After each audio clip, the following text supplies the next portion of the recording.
সিরাজগঞ্জের চৌহালির এনায়েতপুরে ইফতার মাহফিলকে কেন্দ্র করে বিএনপির দুই গ্রুপের মধ্যে সংঘর্ষ হয়েছে।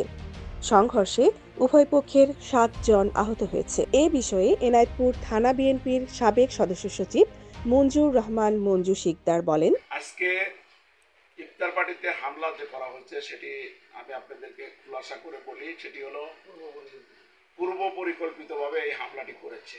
আমরা গত রবিবারে আমাদের পার্টি অফিসে, কেজির মোড় পার্টি অফিসে ওয়ার্ড বিএনপি, ইউনিয়ন বিএনপি, থানা বিএনপি সহ সকল অঙ্গ সংগঠনকে নিয়ে আমরা একটি ইফতার মাহফিল করার জন্য, ইফতারের প্রোগ্রামের জন্য আমরা নির্ধারিত ৩টা পয়েন্ট ঠিক করি। তারই একটি ছিল আজকে চাঁদপুর প্রাথমিক বিদ্যালয়। আমাদের শুক্রবারে একটা প্রোগ্রাম আমরা ঠিক করছি, সেটা হলো খামারগ্রাম ইনায়েতপুর বেতিল নিয়ে। শনিবারে একটি ইফতার মাহফিল ঠিক করছি ওই দিন প্রোগ্রামের থেকেই, মিটিংয়ের থেকেই, সেটি হলো বারোবালা বোয়ালকান্দি, সেটি হলো শনিবার। আজকেরটাই হলো প্রথম ইফতার মাহফিল ছিল। আমরা ইফতার মাহফিলের যখন আমাদের লোকজন যখন গতকালকে যখন ওই মাঠ পরিদর্শন করতে গেছে, নির্ধারিত যে মাঠটি আমাদের নির্ধারণ করা, সেই পরিদর্শন করে দেওয়ার সময়ই তারা পরিকল্পিতভাবে ওই মাঠেই একটা ইফতার মাহফিল করার জন্য প্রথম অবস্থায় তারা স্থির করছিল। পরবর্তীতে রাত্রে আমি তাদেরকে রিকোয়েস্ট করে বলে আমার নেতৃবৃন্দদেরকে দিয়ে দাওয়াত করে যে তোমরা দুইটার প্রোগ্রাম না করে একটি প্রোগ্রামে আমরা একসাথে করি। তারা রাজি হয় নাই, রাজি না হয় তারা প্রোগ্রাম দিয়েছিল করোনা বাজারে।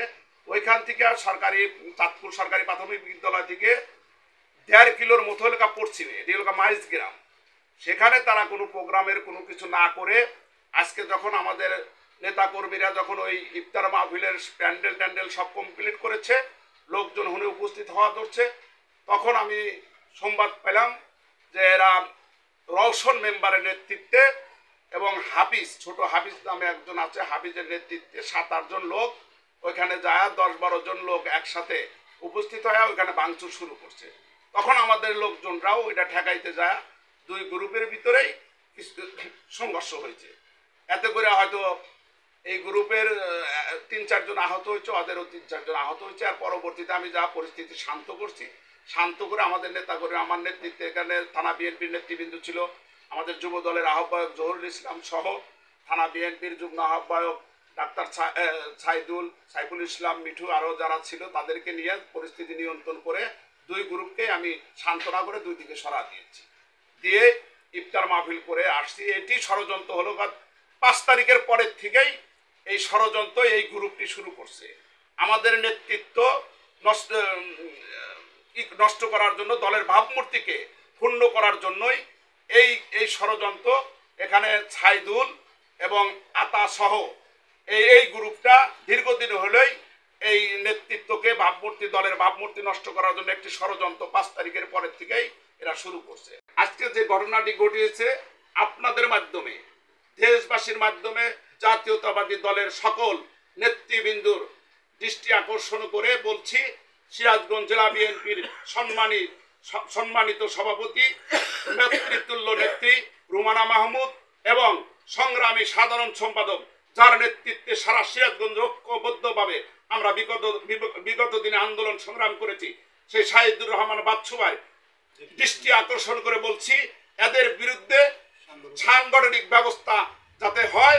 এনায়েতপুর থানা বিএনপির আহ্বায়ক কমিটির সাবেক সদস্য এম.এ. কাশেম অভিযোগ করে বলেন, আমি বৈষম্য বিরোধী ছাত্র আন্দোলনের দোয়া ও ইফতার মাহফিল পূর্ব ঘোষিত আমার গতকালকে প্রোগ্রাম ছিল বোয়ালকান্দি, কিন্তু আমরা এখানে কোনো গ্রুপিংয়ের রাজনীতি করি না, বিএনপির রাজনীতি করি।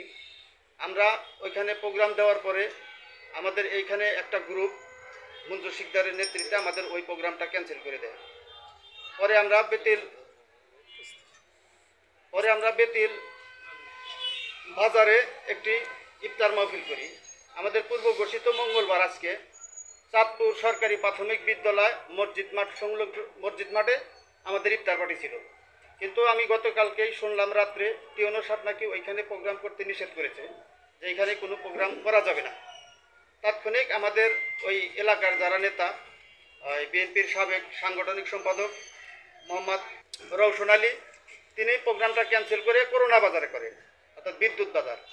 ছাত্র জনতা আন্দোলনের দোয়া ও ইফতার মাহফিল ছিল আমাদের পূর্ব ঘোষিত চাঁদপুর স্কুল মাঠে এবং মাদ্রাসা মাঠে, কিন্তু ওই মাদ্রাসা মাঠে আমাদের প্রোগ্রামটি টিউনার সব ক্যান্সেল করে দেওয়ার কারণে আমরা করোনা বাজারে প্রোগ্রাম করি। প্রোগ্রাম করার প্রেক্ষিতে মঞ্জুর শিকদার, কালাম শিকদার এবং জহুরুলের নেতৃত্বে অতর্কিতভাবে আমাদের কিছু নেতৃবৃন্দকে অতর্কিত দেশীয় অস্ত্রসহ হামলা করে। এই হামলায় সাবেক মেম্বার ইউনিয়ন বিএনপির সাংগঠনিক সম্পাদক রওশন আলী মারাত্মকভাবে আহত হয়, দিনাজপুর হাসপাতালে ভর্তি আছে। আমাদের সোজা জাতীয় দলের সাধারণ সম্পাদক হাবিজকে এমনভাবে মারাত্মকভাবে আহত করে যে সে এখন মৃত্যুসজ্জায়, হাবিজের ছোট ভাইও মৃত্যুসজ্জায়। তিনি দিনাজপুর হসপিটালে, খাজা ইউনুস আলী হসপিটালে আছে। হাফিজকে ট্রান্সফার করে ঢাকা নিতে বলেছেন। তিনিও অত্যন্ত ভিকটিম এবং তারও আশঙ্কাজনক। আমরা এই হত্যা করার উদ্দেশ্যে যে তারা এই দেশীয় অস্ত্রসহ আক্রমণ করেছে, আমরা এর তীব্র প্রতিবাদ জানাই এবং এর দৃষ্টান্তমূলক শাস্তি চাই। আমাদের নেতা দেশনায়ক তারেক রহমানের কাছে আবেদন, এই যে যারা সন্ত্রাসী অত্যাচার নির্যাতন করিতেছে দিনাজপুরে, এই শিকদার গোষ্ঠী তারা এই প্রত্যেকটা জায়গায় তারা দলের সুনাম নষ্ট করে যাচ্ছে। আমি দলের হাইকমান্ডের কাছে বিশেষ অনুরোধ করব, এই বিষয়গুলা সঠিক তদন্ত করে সঠিক বিচার দাবি জানাচ্ছি।